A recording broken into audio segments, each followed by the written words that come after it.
I don't know if the world is ready for this shit, you know? I mean, It's I hope so. I really do. I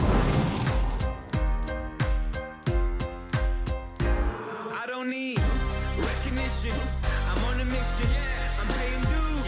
I'm in position. To talk about the history of food in this community is also to talk about social justice. Whether your beliefs differed from mine, we're breaking bread and we're talking. And I'm disagreeing with you. You're disagreeing with me. And then from there, we can start to talk about these things and maybe understand each other. Maybe I can be a voice for the people that a lot of times don't get a voice. it feels like an natural evolution of like what you were trying to do with local, right? Like sort of impact on the street somehow. Yeah, it's not even like in the sense of next step or replacing local. It's a part of local. It's a part of the organism, and the mutation of local and me and who I've become as a person. Transformation. Yeah, transform. That's why transformation is number one. I've been through a lot of shit in life, man. I've been through a lot of things, and I haven't always been on the winning end of those things, and I've been on the winning end of some things, and this is who I've become as an adult human being, and I'm really proud of that shit, and I'm like now at a point where I've confronted it and I've accepted it, and now I'm at a point where I'm gonna like now start doing some shit with it, like doing something with it. And this is the beginning of hopefully the next 10, 20 years of my life where I can contribute to not only thinking about changing the world, but actually changing the world. Did you have any of those thoughts when you were starting? No, I had those thoughts as a human all throughout my life, but they weren't specifically designed for Kogi. But then I think what happened was Kogi unlocked them within me. But Kogi itself started by just trying to make a few $100. I'm gonna keep it real on that. Like it was like literally like let's go make $800, park in front of clubs, look at some beautiful people, and we just keep doing that till it stops. It was like a party, and but something happened, man. Something happened in that moment in time, and like we plugged into some other algorithm, and I mean, you saw the Kogi movement. We brought thousands and thousands of people out on the street every single night, and we did it with respect, and we got respect from the OGs, we got respect from the previous generation, we got respect from the future, and that's so. But Kogi started out just trying to make a couple $100. But it came out of like a moment in your life where you kind of needed to just. I had nothing else. Yeah, I was jobless. I was at the end of my rope, man. Food doesn't just nourish us when we're hungry. It can be a catalyst for change.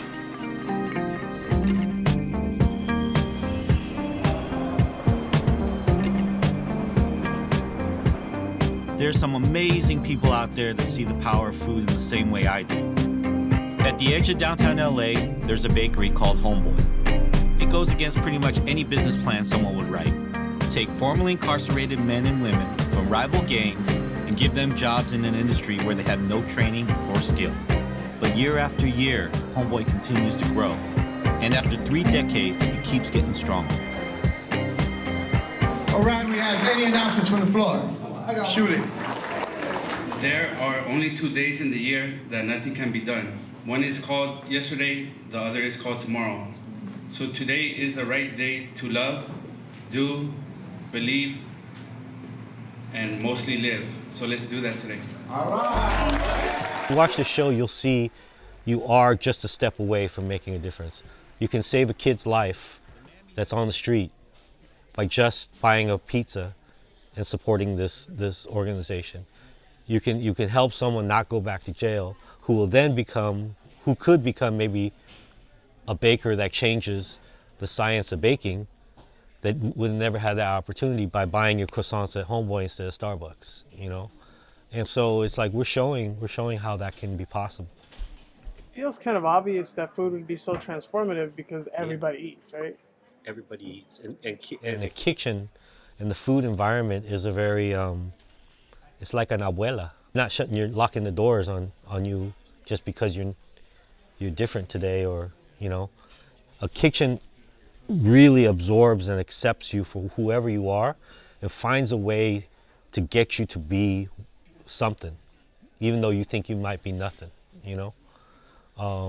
Those of us that don't do well in school, or whatever the case may be, or maybe don't fit in, or maybe are not good public speakers, or whatever case may be, or have an addiction and things that may hold us back, we can really be ourselves in a kitchen. A kitchen is a place that can really change so many people's lives. It changed my life. I see it change, you know, I have hundreds of cooks within my businesses. I see how without a kitchen, I don't know what they would be doing, you know?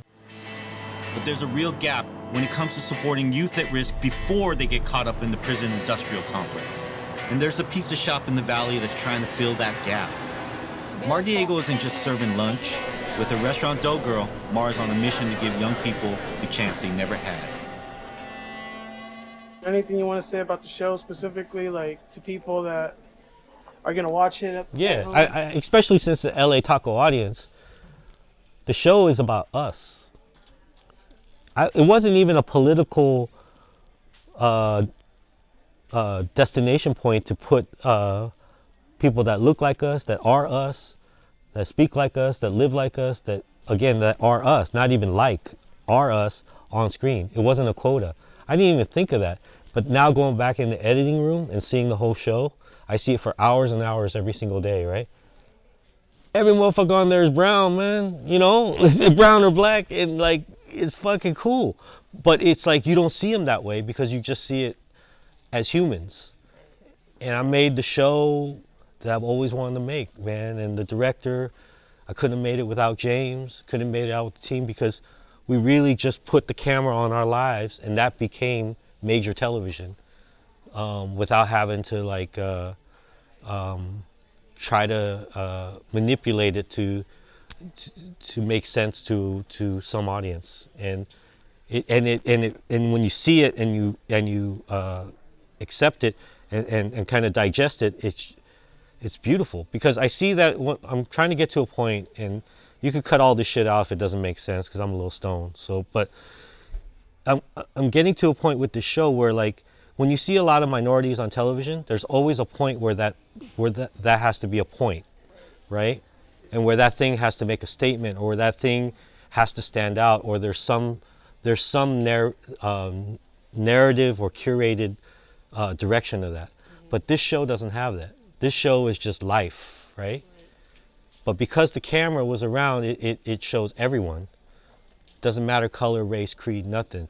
And then you see everyone as humans in the show, but you don't see it like that a lot of the times, because you only get one chance to have that Asian character in that sitcom.